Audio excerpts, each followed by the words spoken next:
Hi, I'm Mac from Mac Reviews, and welcome to my top 10 best films of 2024. Before we get the video started, I do want to give some honorable mentions to the films that were good but did not make the list. Flow, The Wild Robot, The Beekeeper, Bad Boys Ride or Die, Inside Out 2, Godzilla x Kong, New Empire, Conclave, The Ministry of Ungentlemanly Warfare, Challengers, Furiosa, Mad Max, Ultraman Rising, A Quiet Place Day 1, Twisters, and Terrifier 3. Let's get into the list.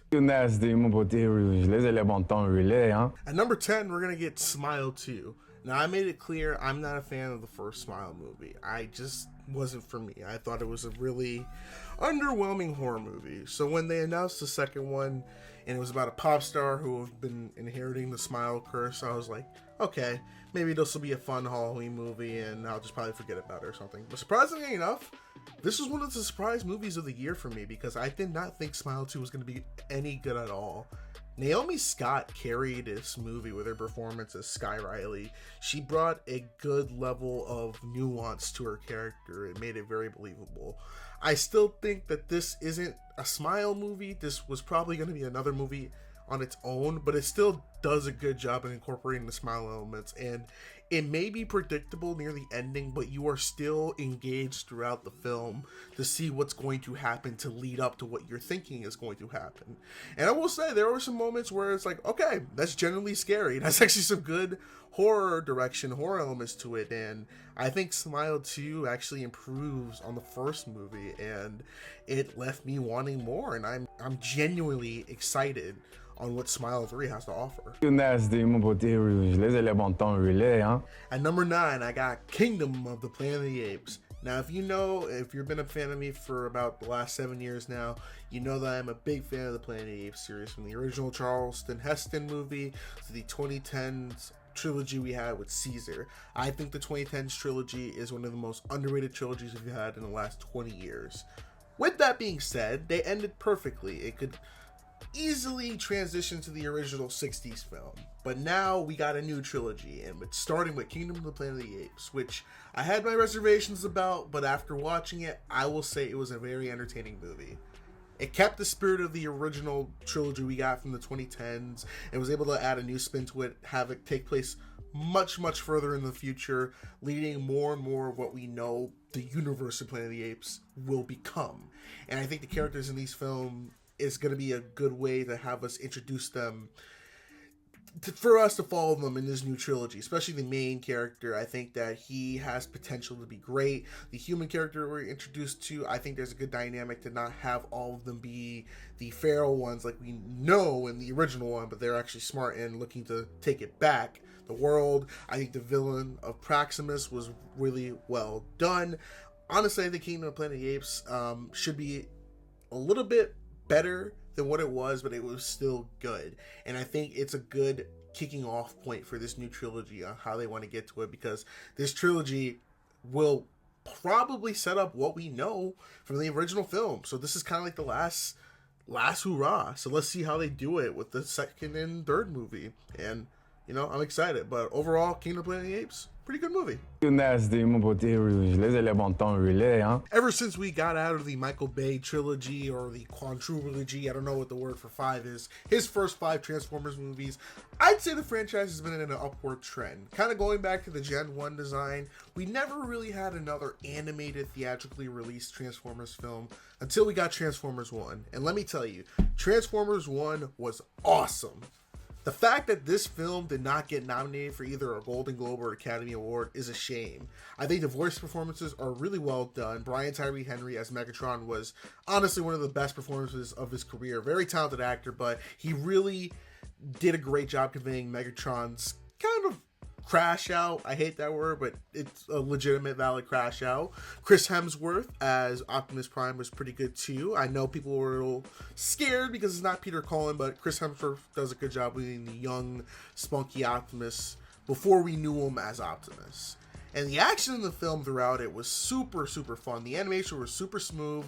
Great character designs. Obviously, these are people who understand Transformers. They've seen Gen 1. They know what makes these characters ticks from time to time, at least something. Don't know if we're ever going to get a sequel because it did not do well in the box office, but Transformers 1 was a genuinely good Transformers film, animated. And if we can get more animated films like Transformers, like more animated Transformers films, I'm okay with that.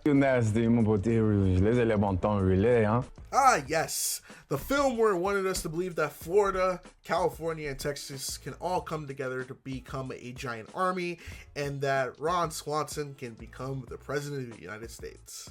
For all its like criticisms and kind of flaws with it, I still enjoyed Civil War for being a very entertaining, not entertaining, that's the wrong word. It's a very engaging type of film.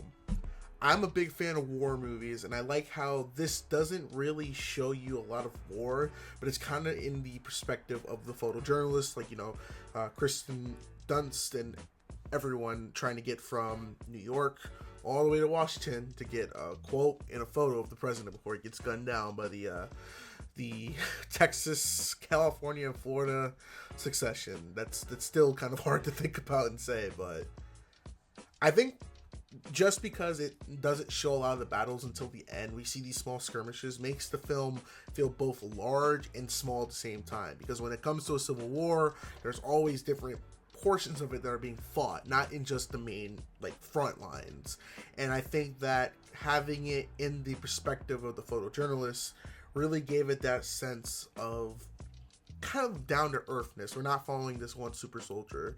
And I think that this is probably one of Alex Garland's better films. I do like Ex Machina. Men is okay. I say this is probably slots in right below Ex Machina, in my opinion, unless you really like Annihilation. But I think Civil War could have a little bit more meat on its bones, but it was still a very compelling film. Oh yeah, gotta go fast, gotta go faster, faster. It's Sonic 3 with Shadow. Yeah. Man, to think how far this series has come since 2020 when that infamous trailer dropped with the Sonic with teeth, to now becoming $1 billion franchise with a 4th movie coming out in 2027. That's just crazy to me, man. Sonic 3 is a culmination of the first 2 films in the Knuckles series and giving the fans what they've wanted. It's a great film with great performances. Jim Carrey as both Robotnik and Grandpa Robotnik were really well done. Keanu Reeves with Shadow was perfect. I think that for the type of actor Keanu is, him playing Shadow is perfect. And the action in the film, I'd say, like, after the initial first 45 minutes of the film, and when we get to that second and third act, specifically the third act, that's when the film just takes off. Sonic 3 has proven that video game movies can work in this day and age, and the whole Sonic franchise has kind of given studios more of a boost to say, let's take more chances with these video game movies, barring the Minecraft and if that's a success or not. But Mortal Kombat is coming out with a sequel and everything. We're getting the Sleeping Dogs movie, so the Sonic franchise in the film industry has really changed everything and really show, hey, this can work. And I cannot wait for Sonic 4 and what we're going to get from that.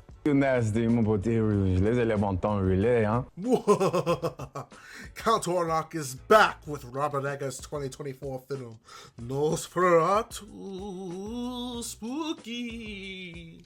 Robert Eggers has been one of my favorite directors for the last 10 years. I love The Witch and The Northman. It's probably one of my favorite films of the 2020 so far. But with Nosferatu, it is a fantastic gothic horror film.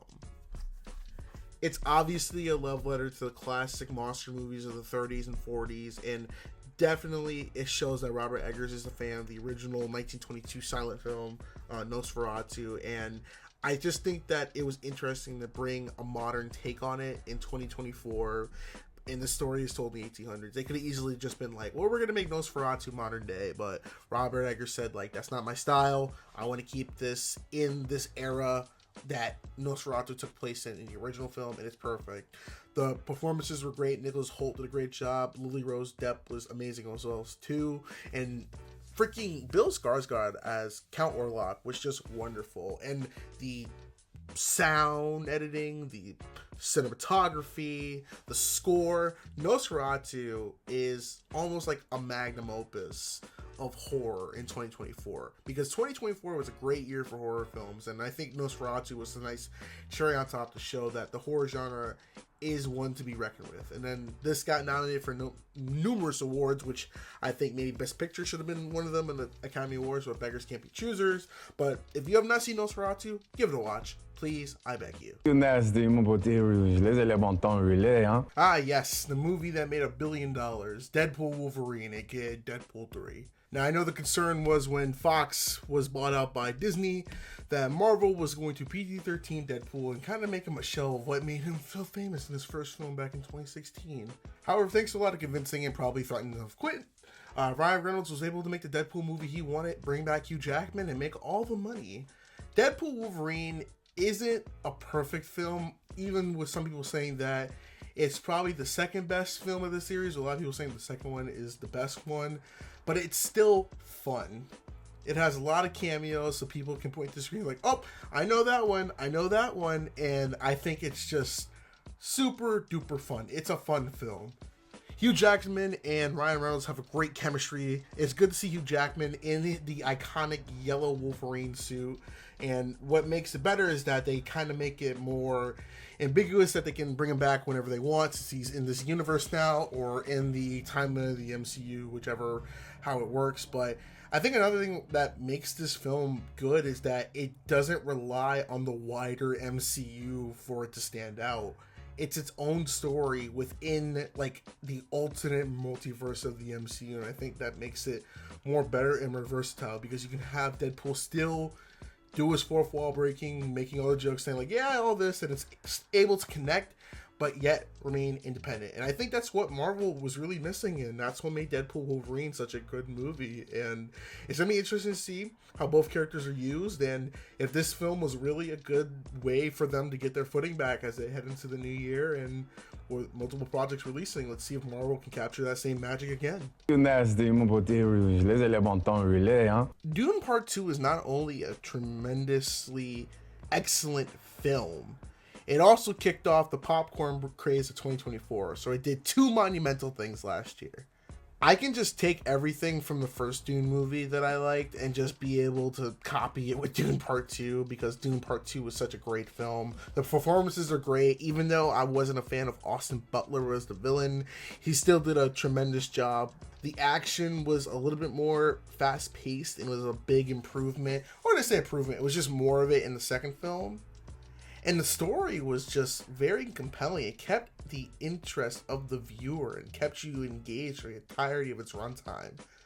But I think the biggest credit I'll give Dune Part 2 would have to be its cinematography. Once again, it is shot tremendously well. A big grandiose of making this film an epic. And it's definitely adds to the fact that any Dune movie you go see, you have to go see in the theaters. And I cannot wait to see what the third film will bring in this franchise. The most unexpected number 2 on this list. This is a film where I saw the trailer, I wanted to see it, didn't know how much I was gonna like it. I was pretty confident I was gonna like it, but I was shocked that I think that this was one of the better horror films of 2024, and that's gonna be The Late Night with the Devil. Anything that's like using TV and kind of like the TV element as a horror kind of tool is really, really interesting to me. That's why I'm a big fan. If you ever want to see a good found footage horror film, look up the WHNF Halloween special, which is really, really fantastic and really, really well made. Late Night with the Devil is an interesting piece because it explores exploitation and it still scares the shit out of you, and with great performances and really good storytelling. And one of the big things of this film that I'm a big fan of is the attention to detail when it comes to crafting the environment of the 70s TV show host, because the way that they built the show out and the way that the main character is acting like the typical TV host, it feels like it's straight out of the 70s with like the Johnny Carson or the Frank Rosendahl show. It's really, really well done. And it's genuinely scary. There are some moments where it's like, whoa, that actually got me. It got a scare out of me. It is such a fantastic movie. And honestly, in any other year, it would have been the #1 film on my list. But alas, there's another. Nasty, mon beauté rouge, les éléments temps relais, hein. And #1, I have The Fall Guy, my favorite film of 2024. We got stunts, action, romance, comedy, Ryan Gosling being Ryan Gosling. What more can a man ask for? It's a shame that this film didn't do well at the box office. It did well critically because this was my favorite summer film of last year. It is so much fun. Directed by David Leitch, who is known in the stunt community far and wide and for giving us the John Wick films. It is just a love letter to stunt performers and stunt workers. It is so fun. The story's awesome. It's this mystery, comedy, romance film, and it is amazing. It's a combination of everything that film fans will love, and there's a lot of meta jokes in it that'll just like, oh yeah, wink wink if you get it, and it is so entertaining.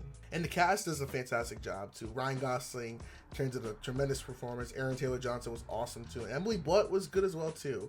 I think Fall Guy is one of the better films of 2024, and it's so much fun. If you haven't seen it, it's on Peacock. Give it a watch. Super duper fun, and I'm going to say that it's my favorite film of 2024. But that's going to do it for this list. Let me know down in the comments below, what were some of your favorite films of 2024? And what films are you excited for in 2025? Until next time, I've been Mac from MacMe Reviews, and I'll see you all in the next video. Peace. Hey, if you like this video, make sure you check out one of my other reviews on my channel, and stay tuned for the next one.